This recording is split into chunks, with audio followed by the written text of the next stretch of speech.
अगर कोई हमें ये कहे कि इंडिया में मुसलमानों के साथ जुल्म हुआ है इसी वजह से हमारे लिए हुआ है, तो फिर दादाजी का फैसला कहाँ गया?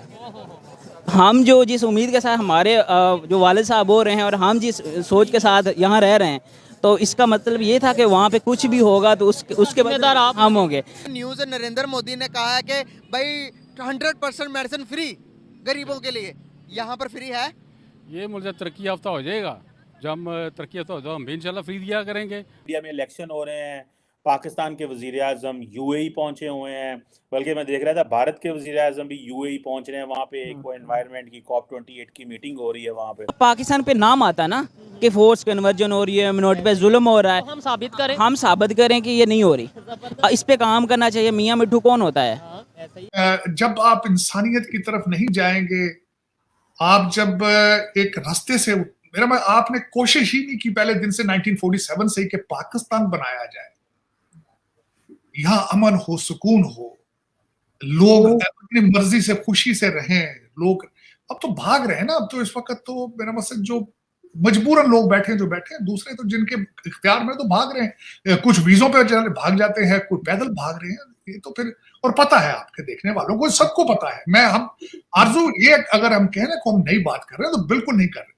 उसकी वजह है कि हर इंसान के हाथ के अंदर इस वक्त स्मार्टफोन है, वो कंप्यूटर है। कि 1947 में जो पाकिस्तान में हिंदुओं की तादाद थी, आप मेरे से ज़्यादा बेहतर जानते होंगे क्योंकि आपकी कम्युनिटी है, कितने % थी, आज कितने %? फर्स्ट ऑफ ऑल जो 47 में पार्टीशन हुई थी ना, ये लॉजिक नहीं था कि इस तरह कत्ल गारत होगी, और ऐसी सोच नहीं थी कि इस तरह जो है ना ख़त्म हो जाएगी मिनोरिटी। 27% थी लगभग जो स्पेशली हिंदू पाकिस्तान में, जो पाकिस्तान ये बना, और अभी जो हम 1.5% के करीब लगा लें, 2% भी नहीं है। नमस्कार दोस्तों, आप इस वीडियो को बिना स्किप किए लास्ट तक जरूर देखना, और ओरिजिनल वीडियो के लिंक आपको डिस्क्रिप्शन में मिल जाएंगे, तो उन्हें भी जाकर सब्सक्राइब कर लेना और हमें भी सब्सक्राइब कर लेना। तो अब यही कहाँ पे कम्युनिटी? आपने 27 बोला, मेरे ख्याल से जो मैंने थोड़ा स्टडी किया है 22% ऑलमोस्ट थी, लेकिन मे भी आप करेक्ट हो, मैं ना उस तरीके से। ये फिर भी 22% हो या 27% हो, पॉइंट ये है कि पीछे 1% कैसे रह गए? हम ये कहें ना कि माइग्रेट कर गई है, तो माइग्रेट भी हुए हैं लेकिन इतनी ज़्यादा नहीं है। इसमें सबसे ज़्यादा जो हैं वो कत्लो गारत भी हुए हैं, और उसके अलावा जो हैं ये कन्वर्ट भी किए गए हैं। पूरे गांव के गांव जो हैं वो कन्वर्ट किए गए थे, और स्टार्ट में कन्वर्ट और कत्ल करने का जो मकसद था ना, वो था लूट मार था। मतलब ये नहीं है कि जो कुछ लोग कहते हैं कि हमने इस्लाम को प्रमोट करना है, मज़हब को प्रमोट करना है, उसके साथ साथ रीज़न और भी था। और अगर पास्ट की बात करें, डेफिनेटली सोशल मीडिया नहीं था और ये चीज़ें सामने नहीं आती थी, लेकिन अब तो हर आए दिन, मतलब मैं इन चीज़ों को बड़ा डीपली ऑब्जर्व करता हूँ, मेरी काफ़ी नज़र रहती है। अगर आपने मेरे चैनल को कभी विजिट किया हो तो मैं मिनॉरिटीज़ के हवाले से कोशिश करता हूँ थोड़ी बहुत आवाज़ उठाई जाए। तो मैं देख रहा हूँ आए दिन जो है कभी मंदिर डिमोलिश किया जा रहा है, कभी फोर्स कन्वर्जन के केस आ रहे हैं, कभी जो है इस तरीके से ये मामला देखने को मिल रहे हैं। क्या समझते हैं इसके पीछे जिम्मेदार कौन है? और जो राइट्स की अगर बात करें पाकिस्तान में, क्या फर्स्ट ऑफ ऑल हमारी हुकूमत से लेकर अवाम तक जो है ना, हमें एक्सेप्टेंस नहीं है। हम ये सोचते हैं कि हमारी जो सोच है ना, यही सामने वाले की सोच हो। हम अपनी सोच जो है दूसरे पे थोपते हैं। हमें हर सामने वाले का नज़रिया भी कबूल करना चाहिए। हम जहाँ हैं हम अपनी जगह हैं, तो हमारी अवाम से लेके हुकूमत तक जो हैं कबूल करने की जो सलाहियत है वो है ही नहीं है। और अगर हम हकूक़ की बात करें तो जो हैं हकूक़ पाकिस्तान में बिल्कुल नहीं है। आईनी तौर पे हम देखें तो इलेक्शन थोड़ा सा मैं ये कहना चाहूँगा, देखें वैसे तो मुझे भी पता है बहुत से इश्यूज़ हैं, लेकिन मैं एक बात वैसे करना चाहूँगा, अगर हकूक़ बिल्कुल नहीं है तो आप यहाँ लाहौर में बैठे हैं, यूनिवर्सिटी में आए, एजुकेशन हासिल कर रहे हैं, आपके साथ जो दूसरे भाई हैं, तो आप ही तो इस जगह तक पहुँचे हैं। मेरा एक सवाल है, वैसे बिल्कुल आप सही कह रहे हैं। ये मेरा नहीं, शायद पाकिस्तान से बहुत से लोगों का सवाल हो गया, भाई ये कह रहा है हकूक़ नहीं है, खुद देखो अच्छे कपड़े पहन के अच्छी जगह पे बैठा है, तो फिर ये कैसे कह सकते? हाँ, अब देखें ना, अब आप देखें एज ए मिनॉरिटी आप चीफ ऑफ आर्मी स्टाफ नहीं बन सकते हैं, सुप्रीम कोर्ट के जज नहीं बन सकते, वज़ीर आज़म नहीं बन सकते, सदर नहीं बन सकते, है ना। और इसके अलावा एज ए मिनॉरिटी आपका जो इलेक्शन है वही नहीं है, आपकी सिलेक्शन होगी। अब देखें इलेक्शन आने वाला है पाकिस्तान में, मिनॉरिटी का आप कहीं भी चले जाएँ, सिंध चले जाएँ, पंजाब या साउथ पंजाब में चले जाएँ, किसी भी हिंदू गाँव में चले जाएँ, या मिनॉरिटी से पूछें इलेक्शन क्या है, जो उन लोगों को पता ही नहीं है। हमारा इससे कंसर्न नहीं है, हमें तो जिधर वडेरा कह देगा हमने वहाँ पे बस वोट डाल देना। और हाँ बिल्कुल, तो मतलब कि है सीन ही नहीं है। तो जो हुकूमत है उनको सोचना चाहिए कि ये जो हैं जितनी भी है मिनॉरिटी, इनका इलेक्शन होना चाहिए और इनके जो हकूक़ हैं, हम ये चाहते हैं पाकिस्तान की अवाम, मतलब हम चाहते हैं कि हमारा यूरोप में जो है वज़ीर आज़म मुसलमान होना चाहिए। हमारी ये सोच होती है। इंडिया में भी हुए हैं, अब दूसरे किसी भी मुल्क में लगा लें, हुए हैं। प्रेसिडेंट इंडिया में हुए 4-5। हाँ, 4-5 हुए हैं। और अगर हम पाकिस्तान में बात करें तो ऐसा हम सोचते हैं कि ये बिल्कुल गलत है। क्यों गलत है? कि हम ये सोचते हैं कि हमारा जो लीडर है वो मुस्लिम ही हो सकता है। कि भारत की जो गवर्नमेंट के कुछ लोग जो हैं, भारत की गवर्नमेंट के कुछ लोग जो हैं, वो इन्वॉल्व हैं एक अमेरिकन सिख को, यानी कि एक एथनो रिलीजियस ग्रुप के लीडर पन्नू साहब को मारने में इन्वॉल्व थे, और वो कोई पैसे पूसे भी दे रहे थे, उनके पास एविडेंस भी है, and they have everything.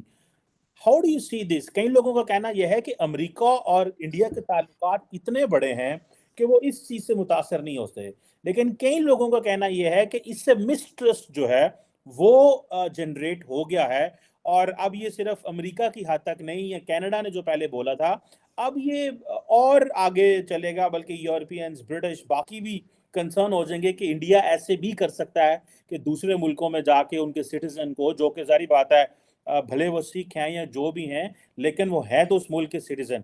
So how do you see this development, आरजू साहब?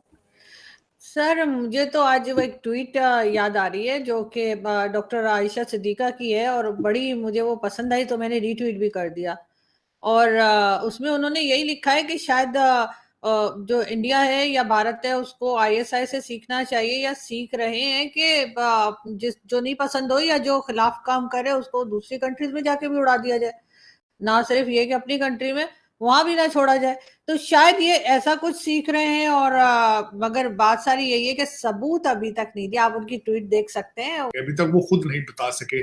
अगर उनके पास कोई प्रूफ है तो वो भी बताते, जिस तरह इन्होंने किया है। जिस तरह ये जो फेडरल प्रोसिक्यूटर हैं, डेमियन विलियम्स इनका नाम है, जो न्यूयॉर्क से हैं, इन्होंने तो फिर खुल खुला के सारी बात सामने रख दी है। इनके अपनी डिपार्टमेंट ऑफ जस्टिस के ऊपर भी ये आज न्यूज लगी हुई है। तो इसी तरह की खबर, इसी तरह का स्टेटमेंट या इसी तरह के कोई प्रूफ वो भी देते, उन्होंने तो नहीं दिए अभी तक। फिर उसके बाद ये खैर उसको मैं किस तरह खींच के वहां ले जा सकता हूँ। मर्डर तो कुछ पाकिस्तान में भी हुए, कराची में भी शूटिंग हुई, और एक सियालकोट के पास भी एक मौलवी साहब हैं, वो मस्जिद में जा रहे थे, उनका भी वो मतलूब थे, या जिस तरह भी उनके ऊपर भी एलिगेशंस थी। लेकिन ये सारी चीजें डार्ट्स इकट्ठे हो जाएंगे, इसको क्लियर करना पड़ेगा। It's a big test for the, मैं समझता हूँ, डॉक्टर जयशंकर और मोदी जी की टीम के लिए। अब देखेंगे इसको किस तरह हैंडल करते हैं। लेकिन आज जो है इट्स अ बिग न्यूज़, इसमें कोई शक नहीं है। बिल्कुल ऐसा ही है। लेकिन सर, थोड़ा सा अगर हम इस तरफ भी आए पाकिस्तान में, मैं आज इस्लामाबाद प्रेस क्लब गई थी, और उसके सामने जो है बहुत बड़ा एक टेंट लगा के बलूचिस्तान के लोग बैठे हुए हैं, और वो हंगर स्ट्राइक पे हैं मिसिंग पर्संस के लिए। वो कह रहे हैं कि हमारे लोग जो हैं वो एजेंसी के लोग ले जाते हैं, फिर वापस नहीं करते, ये भी नहीं बताते कि वो जिंदा है या नहीं है। और वो लोग कह रहे हैं ना हम कुछ खाएंगे ना पिएंगे। मैंने उनसे पूछा भी कि खाने पीने की चीजें मिलाऊं, उन्होंने मना किया।